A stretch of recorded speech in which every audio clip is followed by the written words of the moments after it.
everybody, welcome back to another AndyLaVGC video. Today I've got something very special for you guys. I have made a top 5 list. Wow, isn't that crazy? I've never made a top 5 list except for like 8 years ago when I was in high school. So here's my first top 5 list as AndyLaVGC. Today I'm bringing you guys the top 5 Pokemon that I used to love but I hate because of VGC. Hopefully you guys enjoy. Here it is. Alright, so the first Pokemon on our list is Porygon 2. Now, don't get me wrong, I don't actually hate Porygon 2. I have a lot of love for the whole Porygon line. But Porygon 2 deserves to be at the lowest spot on this list for a few reasons, but really just one big thing that bugs me. No Pokemon with this much bulk should be allowed to have easy access to recovery as Porygon does. It takes any attack once, comfortably, and then they just use recover and they heal it all off. Like, what am I supposed to do? It's an extremely hard Pokemon to get rid of.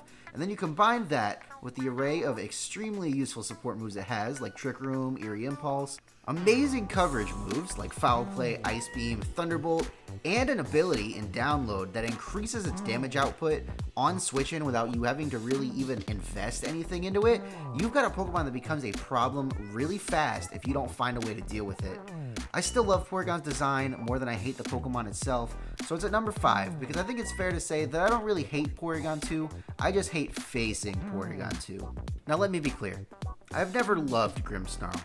I actually think it looks really sweaty and gross, and I've never really gotten over that feeling.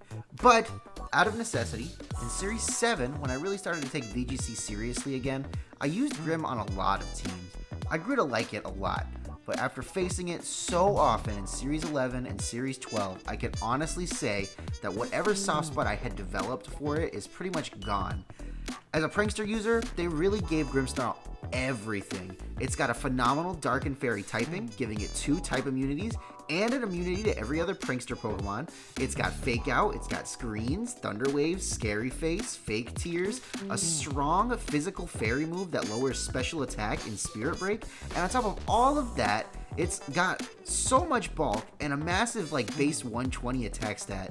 The only, and I mean completely and only reason that Grimmsnarl is not objectively the best Prankster user in the whole game is because it doesn't have Tailwind. Like, literally the only reason that people play Whimsicott and Tornadus is because they have Tailwind and Grimmsnarl doesn't. And for that reason, it is so annoying to play against. I hate it. Coming in at number 3 is Venusaur. Now, at one point in time, Venusaur was probably objectively my favorite Generation 1 starter Pokemon. I've never actually played through the Generation 1 games, but at one point in time it was my favorite Gen 1 starter. So much so that my first VGC team, all the way back in 2014, was a Charizard Y Venusaur Suncore. Like, it was so much fun to use, I used it on my very first competitive VGC team. I chose Bulbasaur in the Isle of Armor expansion. I chose Bulbasaur in X and Y. I chose Bulbasaur when I was playing through Let's Go Pikachu and Eevee. I chose Bulbasaur when Pokemon Go came out. I loved Venusaur. Unfortunately, Gigantamax Venusaur has made it very hard for me to like Venusaur anymore.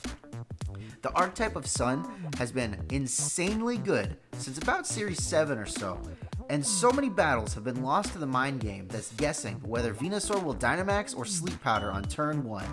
Since then, Venusaur has evolved so much more beyond that. It can be Weakness Policy, it can be Cobra Berry, it can be Focus Sash, it can run Earth Power or Weather Ball, or it really just so many things.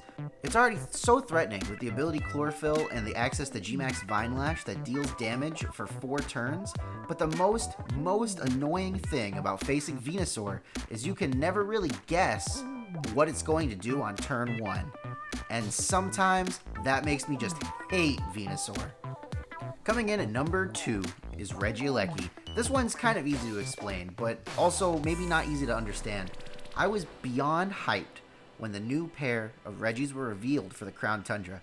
I love the electric type, and I thought that Reggie Lecki would very quickly be one of my favorite Pokemon of all time. But I could not have foreseen how its disgustingly high speed tier would be so unhealthy for the game. The existence of Reggie Lecki just invalidates a lot of Choice Scarf Pokemon by itself, but its speed tier is actually so high that even a lot of things with Tailwind or weather abilities like Swift Swim can't match it. All of that would probably be fine by itself, right? Like, it's just fast, it can't do anything. But they gave it access to a very specific move that just pushes it over the top. On top of its crazy ability and the highest speed stat ever to be put onto a Pokemon, they gave it Electro Web. And this one move just immediately makes Lecki's already kind of ridiculous speed tier and just makes it oppressive. All of those slow Pokemon that are trying to use Scarf and Tailwind and weather abilities to like outspeed things, well now, all of Reggie Lecki's teammates can ignore them too. Electro Web makes it really easy to chip things away and break Focus Sash, and I really just hope that if Reggie Lecki's in the next Pokemon game, that they take Electro Web away from it. Because while Lecki's already pretty ridiculous by itself, that one move makes me hate Reggie Lecki. Number 1, you probably already guessed it, is Incineroar. Do I even need to explain Incineroar? Anybody who has ever played VGC knows that Incineroar is probably like the single best support Pokemon ever created. Its stats allow for it to take any attack at least once if you EV for it, and it has probably the best ability ever created in Intimidate.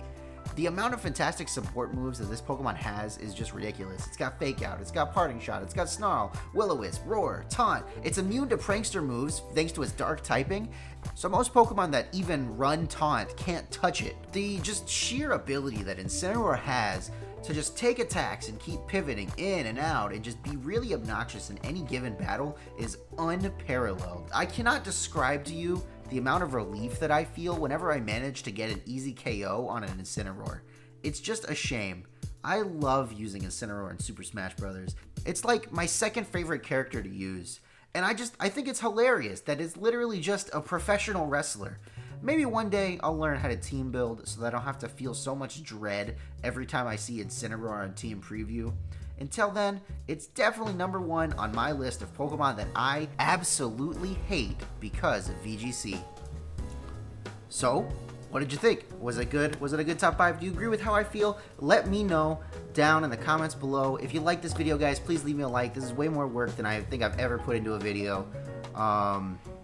If you guys are interested, you want to see more top 5, subscribe. I got a couple more coming. I'm pretty sure that I might hit 300 by the time this video comes out if I haven't hit 300 already. When I hit 300 subscribers, I'm going to release a remake of the top 10 most freaking adorable Pokemon ever, the video that I recorded 8 years ago when I was in high school. It was, the last top whatever video I did. So hopefully you guys enjoyed. Hopefully you stick around for a little while. With that, everybody, my name's Andrew. I'll catch you guys next time.